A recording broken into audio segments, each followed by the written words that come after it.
Hong Kong began 2020 with yet more clashes between protesters and police, with the latter firing several rounds of tear gas at crowds during a march that drew tens of thousands of people. The semi-autonomous city has been embroiled in protests for more than 6 months. What were originally demonstrations against an extradition law have evolved to become about police brutality and democracy.Read more. Hong Kong protesters march on shopping centres as Christmas clashes continue. Today's march had been a peaceful one, with protesters demanding more concessions from the government, which is led by Carrie Lam. Yet they soon deteriorated into tense scenes, with police responding by firing tear gas to disperse protesters in the Wanchai district. The protesters quickly formed into a line of defense. Some threw petrol bombs at the police. According to Reuters. The long-running protests have shaken the prosperous city.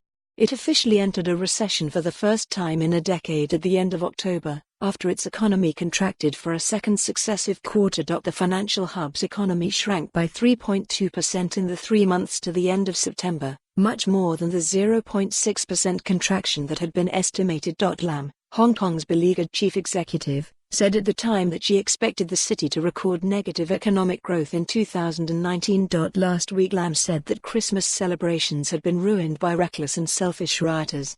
Read more. Hong Kong protests to continue throughout Christmas week. She said of the protests, such illegal acts have not only dampened the festive mood but also adversely affected local businesses.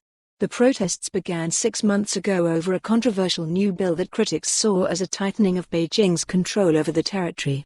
The bill has since been withdrawn, but the demonstrations have shown little sign of stopping.